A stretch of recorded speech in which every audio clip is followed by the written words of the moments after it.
Hey, Michigan Maniacs. This is the Michigan Maniac Podcast, and I am your host, Adam Brewer. This is the big game pregame Penn State. So before we get into that, let's do the obvious housekeeping. As you can tell, I'm on all social media. Check me out on Twitter, Facebook fan page, YouTube, and Instagram, all under the Michigan Maniac Podcast name. If you go to Apple Podcasts or the Michigan Maniac fan page and leave a review, and then on Apple Podcasts, rate. You can rate or review, or just rate and no review. I don't care what it is. You guys do that. Hit me up on the DM and let me know even if it's a fake name and a PO box. I don't care what it is. I will send you a new sticker, and these stickers look like that. Pretty cool. I think so anyways. They're pretty awesome. I'll send you one or two of them. You guys just let me know what's up. I don't even care if it's a 1-star. It makes zero difference to me. It just helps with the algorithm so people get to see this fantastic show. So let's get into everything, right? So I've been thinking, so last week we saw, like I called it on Twitter, the clash of the 1-3 Titans. And it absolutely was a clash. If you didn't realize that Michigan has always been, and hopefully always will be, a much, much better college football team than Rutgers, this was one hell of a game. I mean, it was exciting. It was everything you can think of. Great comeback, all of it. I mean, for us, who are hardcore Michigan fans, it was kind of depressing to see us go to triple overtime with Rutgers, obvious. But it was like a mixed bag of stuff, right? So hopefully we found our quarterback. I hope to God, no offense to Joe Milton, because if you watch the show, I was a huge Milton fan. I bought in way early, like when it was still a competition between him and McCaffrey. It was all me. I was not all me, but I mean, I was bought in Milton. I love all his stuff. All his stats, his height, his weight, his arm strength, everything about him, his athleticism. I love it. 100% love it, bought into it, thought it was going to be everything that we need, because he kind of looks like, if you were going to cast a role for like a movie, for a quarterback in a movie, he's the guy you get, right? So I was like, hell yeah, this is the guy. So I totally bought in, and I feel bad for buying in and, telling you all that I think he is going to be the future, and he has not. If he is the future, he's not the future yet, right? He has a lot to do to get better. Confidence needs to grow, everything. He needs to read that offense faster than what he's doing. But what worries me is that Harbaugh still hasn't named a starter yet. Like, you would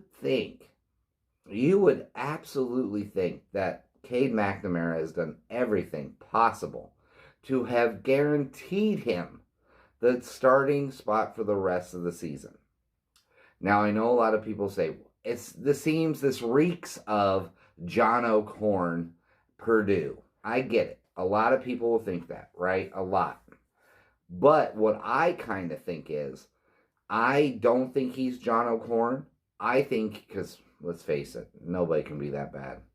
No one, because here's the thing. So far, what I can tell is that Cade McNamara might not be the greatest practice player in the world, but when he shows up to the game, he shows up to the game.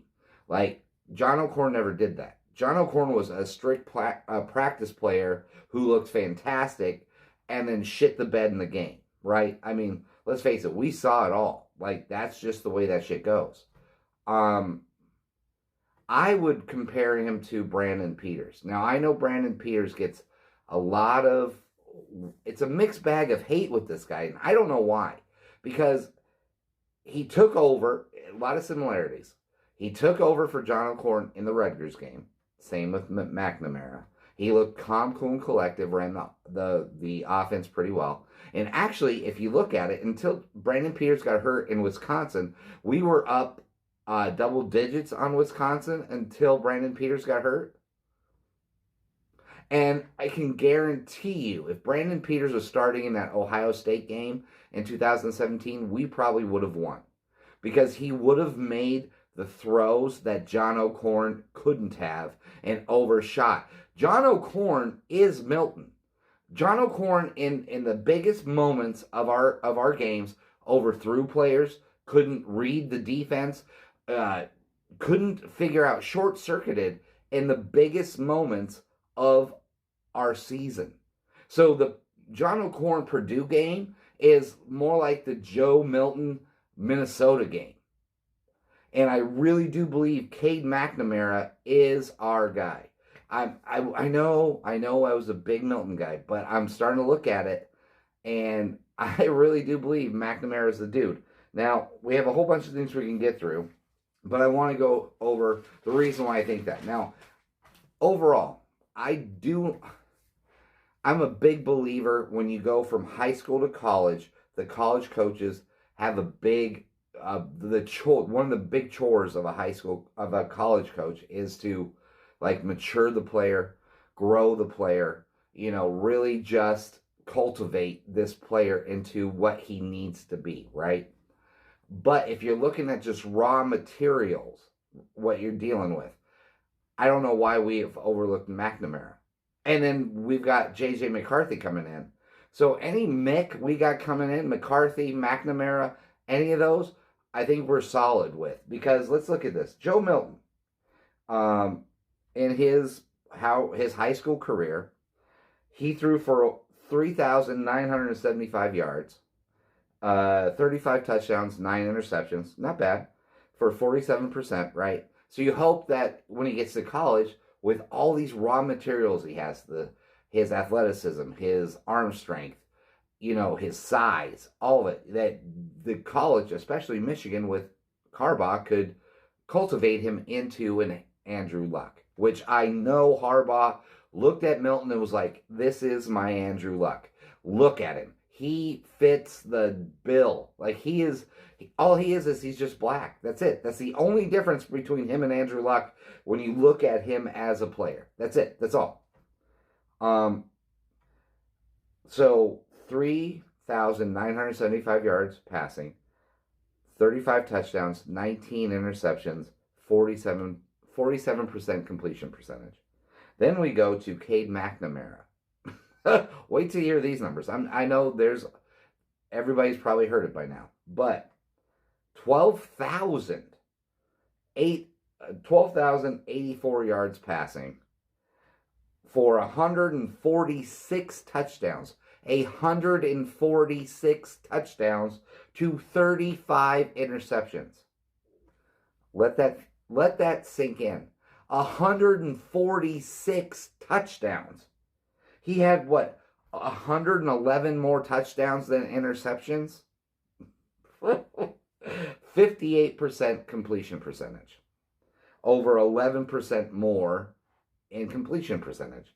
Then our new Great White Hope, our new Drew Henson, our new Tom Brady, everything, our new savior of Michigan football, J.J. McCarthy. And I'm right on the list. I think this kid is going to be phenomenal from the leadership he shows from the time he's just in high school to his recruiting ability, to talking to other players, all of it. I'm just a huge McCarthy fan. But still, he had 7,905 yards passing, 94 touchdowns to 13 interceptions. And the key part of this is 0 interceptions his senior year in high school. 0 interceptions for a grand total of 69% passing. So he is the future, right? But why are we sleeping on Cade McNamara? Why is Harbaugh has not taken... Now, maybe it's gamesmanship. Maybe he's just trying to make the cheerleader Franklin worry about who we're going to start. Do they have to worry? If they see Joe Milton go out there, they've got to be excited to know that, oh, well, we've got him. I mean, if Rutgers can score 17 points on us when Joe Milton was our leader, then, hey, Penn State can do way worse. Because I already know Penn State can put more points on the board in that shorter period of time than Rutgers can, because they, even though they have been decimated, you could say, by opting out, injuries, and we'll go over that in a second, but they recruit at a higher level. They can totally still put up more points, more numbers than Rutgers can. I'm just saying, why hasn't Harbaugh named Cade the starter yet? He's proven. I mean, so everybody's like, well, it's about time we got our running game going. It's about blah, blah, blah. Everything's just about time. Yeah, you know how we got the running game going? Is because our quarterback can actually pass the ball. So now defenses and defensive coordinators have to be like, oh, I guess we can't just load the box and make Joe Milton beat us. We actually have to cover. We actually have to worry about play action pass. We actually have to worry about if he takes the ball and runs, or if he fakes the ball, pulls back and throws it. I mean, with Cade McNamara, you make opposing defensive coordinators actually have to coach. With Joe Milton, all you're doing is, okay, fine, we don't worry about the deep ball because he can't make a good deep ball pass. Maybe 1 out of 10. Okay, I'll live and die with that ratio. Absolutely. If I was an opposing defensive coordinator, I would absolutely load the box, blitz the hell out of Joe Milton, and force him to make a second read, because he can't do it.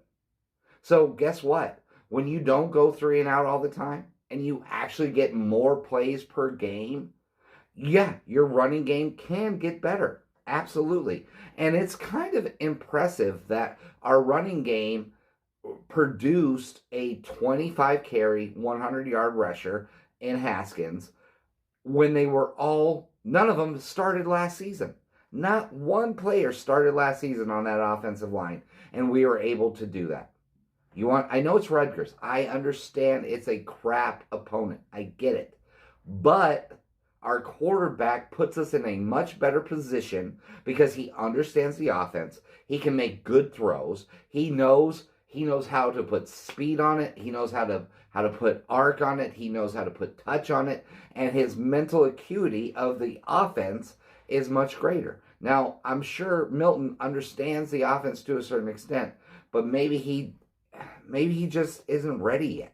Maybe next season, Joe Milton is a Heisman candidate. And I mean, I will fully jump right on board because I like Joe Milton. I really do. I love how hard he worked in the offseason. I really did. Going to Don Brown. Granted, it's Don Brown and he's ancient, so now his understanding of what coverages are in question. So maybe if Joe Milton had a better defensive coordinator and he could go to him and say, hey, tell me about coverages, he probably would have got a better lesson. But he practiced his butt off. He lived and breathed, took leadership classes. Everything about Joe Milton I love. I really do, and I want the best for this kid. I really, really do. I think we can find packages for him. I think we can create plays for him. But for the most part, Cade McNamara needs to be our quarterback. He gets the overall scope of this team. And also, to be quite honest with you, look how the team performs when they have a quarterback they actually believe in. Eric All, or AKA fucking Eric 40 Hands, actually catches balls when Cade McNamara's in the game. When Joe Milton's in the game, it's 1 out of every 5 that Eric All sees that he'll catch. Same with Nick Eubanks. Now, granted, Nick Eubanks can't block to save his life. Couldn't block his grandmother. Couldn't block her. Couldn't do it. We've all seen it. Nick Eubanks is awful when it comes to blocking. Awful, stinky garbage is what Nick Eubanks is when it comes to blocking. He has no heart, no soul when it comes to blocking. So, in my opinion, you can sit Nick for the rest of the season and let Eric 40 Hands get in there. Because with McNamara, Eric All seems to be everything that the coaches says the coaches say he could be.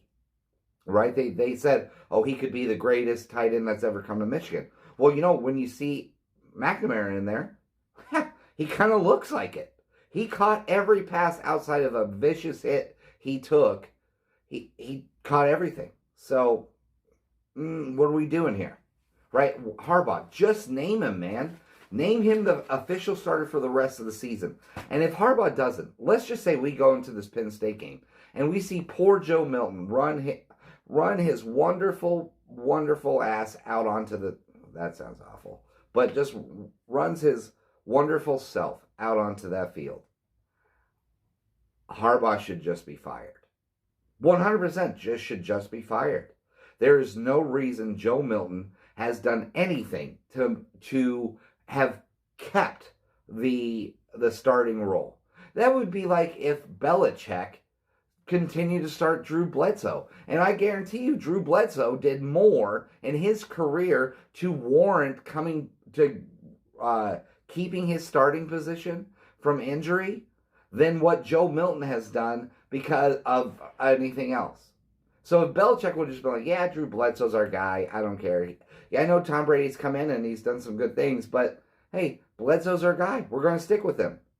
They would not be where they're at right now. Brady would not have won 6 Super Bowls, and who knows if Belichick would still be the coach of the Patriots if he made dumb, asinine thoughts and decisions like that. It just wouldn't happen. It's dumb. It's stupid. And hopefully Joe Milton figures it all out next season. But not now. We need to actually win some kind of games. And Harbaugh definitely needs to win some fucking games. He absolutely needs to win these games. So if he oh my God, if he starts Joe Milton, has he given up? Is he just saying, listen, I don't know football anymore, I give up, I don't care, I want to get fired? With such evidence showing that Joe Milton can do it and Cade McNamara can. I'm just hoping that it's all chess and that he's just trying to mess up the cheerleader, Franklin. I mean, Franklin has got so many holes in that boat. He needs to figure out what's going on there before he can even worry about Milton or McNamara. But, I mean, now let's get into this for a second. I'm a huge fan of Don Brown getting fired. That's right. I want him gone. Everything he does is antiquated and old. I love how fiery he is, though, but he doesn't come with any type of other knowledge. And as you can tell, our players can't figure it out. And then also, they don't. This is another thing. I'll get into this in a second, but his defensive game plans suck. Absolutely suck. I mean, we run back a 95-yard kickoff return for a touchdown, and Dax Hill screws up on the coverage, and it's just negated because it's a big play for them touchdown. That's coaching. It's your players aren't focused. You're just as much as the offense flipped as soon as McNamara came in and actually in my opinion, saved Gaddis's job, because you can now see why the offense is dynamic. When you have a quarterback who can do all those things, you see how this offense is something else. But the defense sucks eggs. It is so bad. And I know we've been decimated by injury. McGrone out. Hawkins out. Both of our defensive ends out. I get it. That is true. I 100% understand that.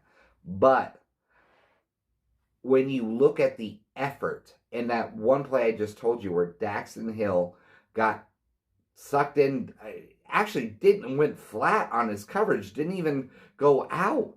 Like, that's not talent. That's coaching. That's keeping your players focused. And Don Brown isn't doing it. That play, Daxton Hill allowing that long touchdown pass to happen, is the exact reason why Don Brown needs to be fired. Also, when you're going for a 2-point conversion and No one stops a quarterback, not a fantastic running back, not even a big fullback, not even a dynamic wide receiver, a quarterback who is garbage, 100% garbage. We made him look like a fucking Big Ten all-star.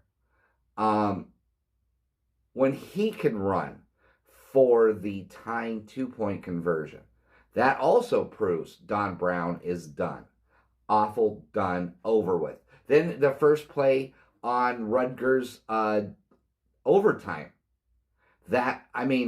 Another glaring reason why the coaching sucks on defense. When Michael Barrett is so far away from where the quarterback is running from, the quarterback is on the other side of the field, and Michael Barrett still is chasing him. He's on the opposite side of the field, and it doesn't occur to Michael Barrett to be like, hold on a second. I can't get to him. What can I do in this area? Who do I need to be on? And the one guy that he's supposed to cover, he completely forgot about. And then that was the guy who caught the ball and scored the touchdown. That's coaching. That's 100% coaching. Just like to the opposite, when Cade McNamara came in, every play we ran looked good. Every play we did looked like it was well blocked, created some type of confidence, and was run very efficiently. So therefore, I know that's not coaching. So therefore, I knew, or you can tell, that it was more of the player, so the quarterback not knowing the plays or not seeing the right player to throw the ball was what was really junking up the offense. But then you look at the defense, and all these players are making dumb mistakes. That's coaching. They're very opposite, but you see it. Like if you don't know that, and somehow you still think Don Brown deserves a chance at this, please hand in all your Michigan gear and go find another team, because you are clueless to what is going on with Michigan football. 100% you're clueless to what's going on with Michigan football. Harbaugh is coaching for his life. 2021 is going to be Harbaugh's last season if he doesn't do something. And I will tell you, it will be his last season if Don Brown makes it past this season. Because I know we had a great game against not Wisconsin, obviously not Wisconsin, but against Rutgers. I mean, our offense finally looked real. It finally looked legit, and we pulled out a 3 overtime win. And I know Indiana looked really good against Ohio State, and Ohio State kind of sleptwalked in the middle of that game, which allowed Indiana to get back into it. But if you think Ohio State's going to sleepwalk when they play us, you are mistaken. Ohio State has a chance to score 80 points on us with this defense. 80 points. Because we're not disciplined. We don't play our positions. We don't understand what contain is. We don't understand just basic stuff that high school... What I don't get is they played high school football. They have played defense for numerous amounts of years. Now, maybe I can give a pass to Michael Barrett because he's been every position you can think of. Running back, quarterback, middle linebacker, whatever. He's been all sorts of stuff. So maybe he's still trying to get his head focused. But the rest of them, what's their excuse? If you've been a defensive end your whole career, you understand from, like, Little League that defensive ends have contain. They have contain, and then their second responsibility is quarterback pressure. If you don't have contain, you don't have pressure. And then the defensive tackles, you stop the run, you blow up everything that the offensive guards can do, and then you get pressure on the quarterback or you stop the run. This is not rocket science. And these guys don't understand basic responsibilities. And that's all coaching. That's all coaching. These guys, if you make your defense so intricate and so complicated that your own team doesn't understand it, but other offensive coordinators see the glaring holes in it, you might be the dumbest person on earth. or you're just old. And that's both Don Brown. He needs to be fired. He needs to be gone. I appreciate what he did in 2016, 2017, even in 2018. I appreciate all that. And we were pretty decent in 2019. I appreciate all that stuff. But it's over for him. It's done. See you later. Go home. Stay at Cape Cod. Give it up. Retire. Collect cans. Start water painting. I don't care. Do bocce ball. That's what every old Italian I've ever known does. Do bocce ball, you, oh my God, you mustachio douche. Whatever it is, but you should not be coaching major college football defensively. You just shouldn't do it. You shouldn't do it because it is obvious. Our defense has a shit ton of talent. And we have been decimated by injuries and opt-outs. I get it. We would have won. Let's put it this way. I mean, Michigan fans, how upset are you to think that if we had Ambry Thomas and we had Cade McNamara, we would have beat, well, even strike out Ambry Thomas. If we just had Cade McNamara, we would have beat Michigan State. We would have had a greater chance to beat Indiana if we had Ambry Thomas and Cade McNamara. So we go into that Wisconsin game with one loss, and they just completely quit. I don't see Cade McNamara throwing two of the ugliest interceptions in the history of Michigan football. Because one, Nick Eubanks would have caught that ball, and he wouldn't have thrown such an ugly pass. What does this season look like if we have Cade McNamara starting in those three games? I guarantee you we win at least one of the three, if not two out of the three. Because obviously, as you can see, Northwestern shut down Wisconsin. So it's not out of the realm of possibility that our offense that looked like it can when somebody properly runs it, we can actually put up points. So we could have beaten Indiana. We could have at least lasted with Wisconsin. We probably could have beat Wisconsin. I don't know. None of us know. Because, I mean, as soon as Cade McNamara came in against Wisconsin, 4 plays, boom, touchdown, 2-point extra, 2-point conversion. And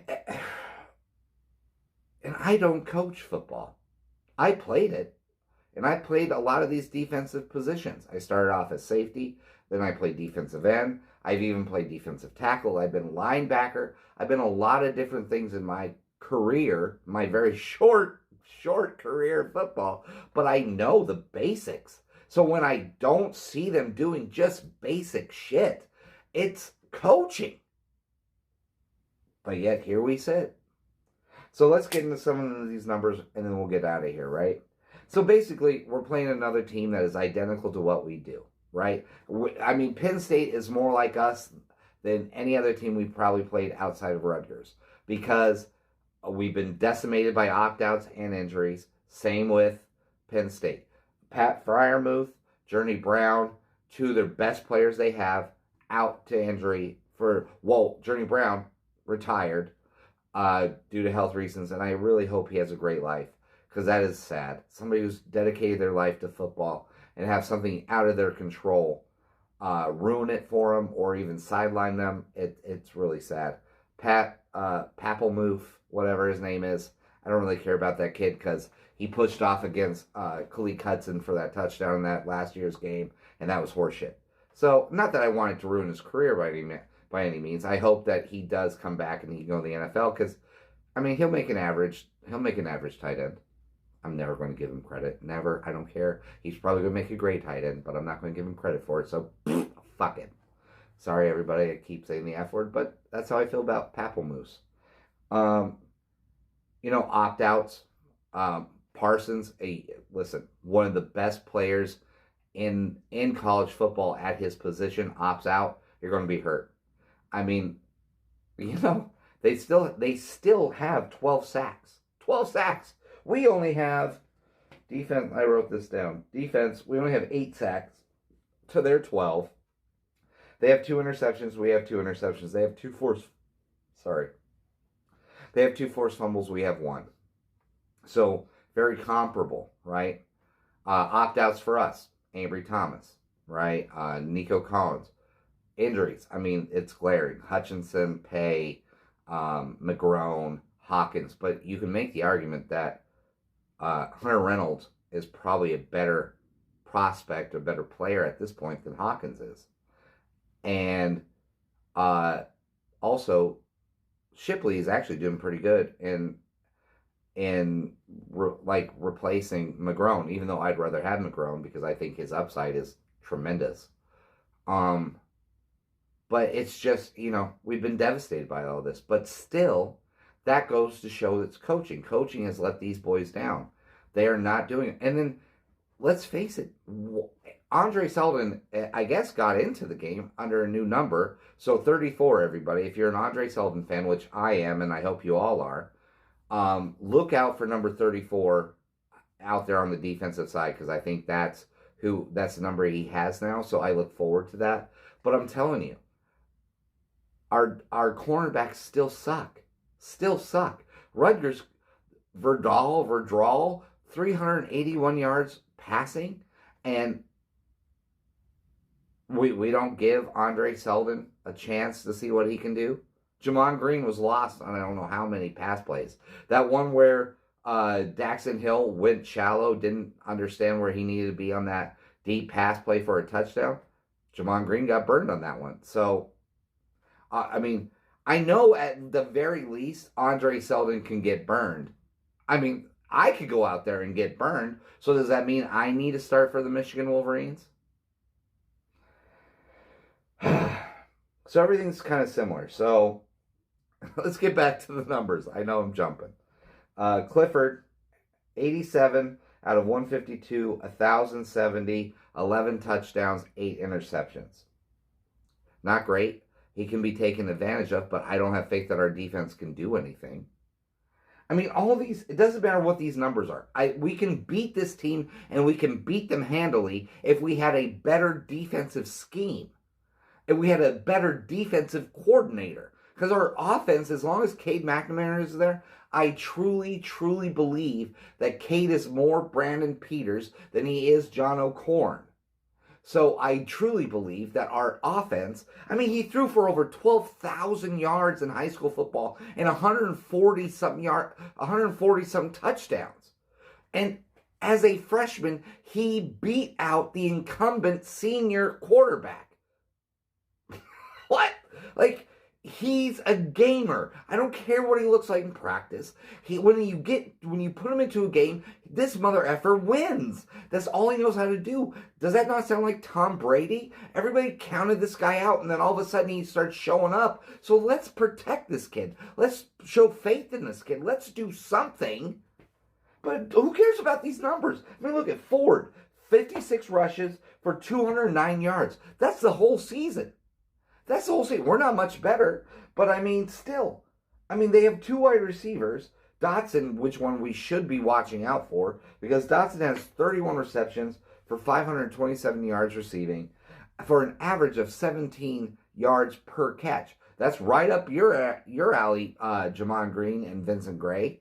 He could get 30 yards per catch when you're guarding him because you guys don't get coached well. So I don't know. I don't know what to say.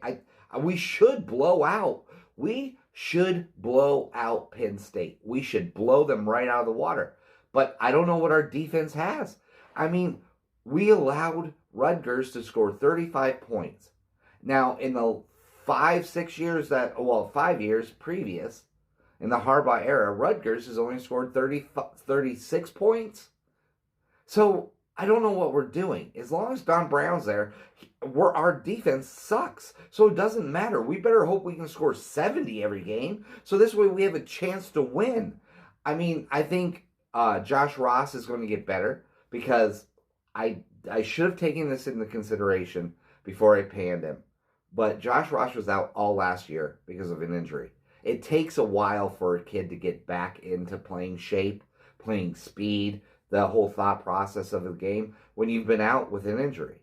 Hell, look at Gronkowski. It took him over 9 games before he started looking like a talent again in the NFL. So, yeah, look at Chris Evans, same thing, out for a whole year. Let's see what he can do. But I know this seems like it's kind of probably been all over the place, but as long as Don Brown's our defensive coordinator, every game we could lose, and we could lose ugly.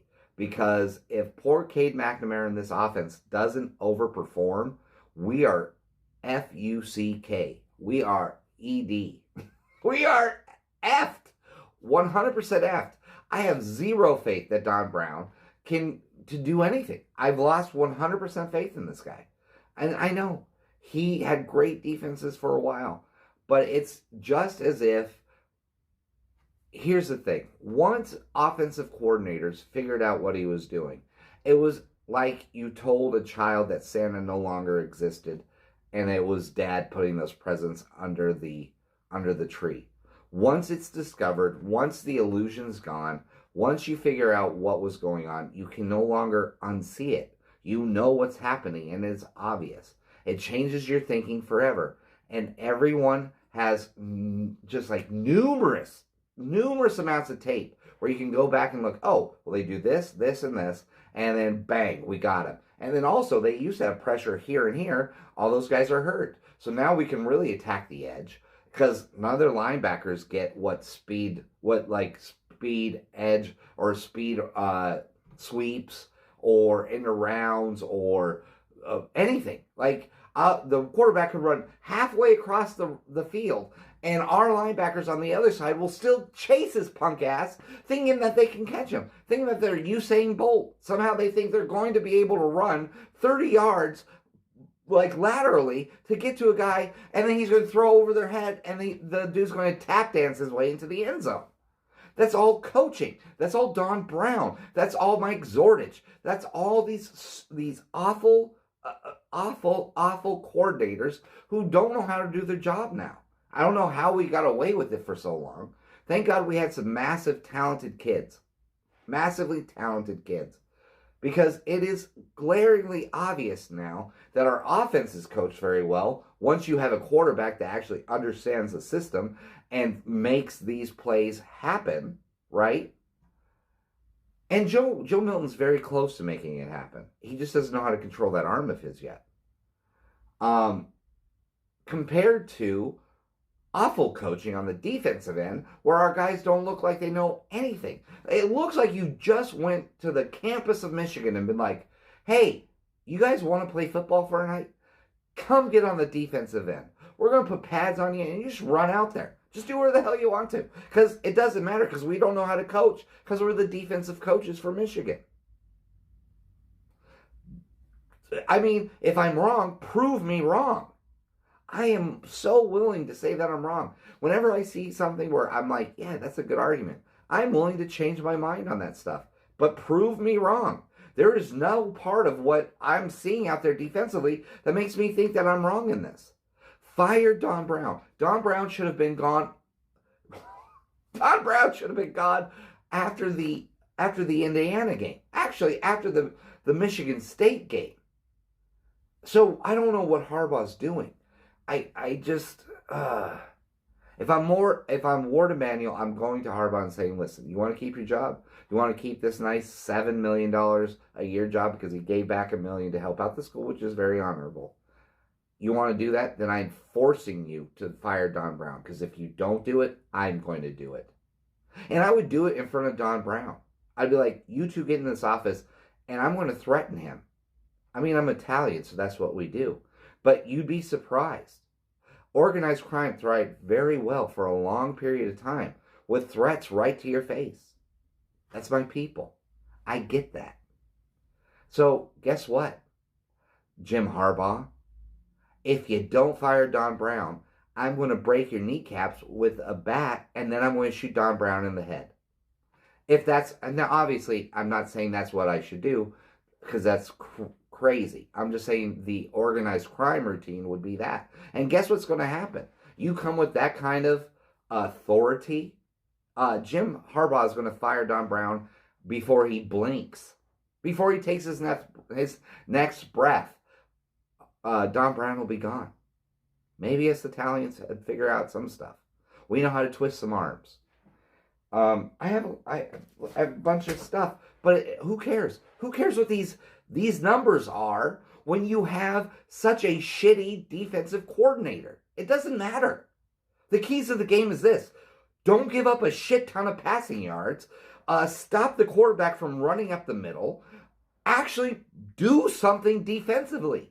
And if you keep Cade McNamara in the game, we can win offensively. Defensively, who knows? All these things I just said. Do something. Those are the keys to victory. You want to know the keys to victory? Do something on defense. Look like you've been coached. Do your position. Don't give up huge fucking plays. Don't do it. And then offensively, let Cade McNamara run the offense, and we'll be just fine. And we'll win this game. And actually, I think we'll win by at least 2 touchdowns. If Cade McNamara plays, we can win by 2 touchdowns easy. That's it. That's the key. Get rid of Don Brown.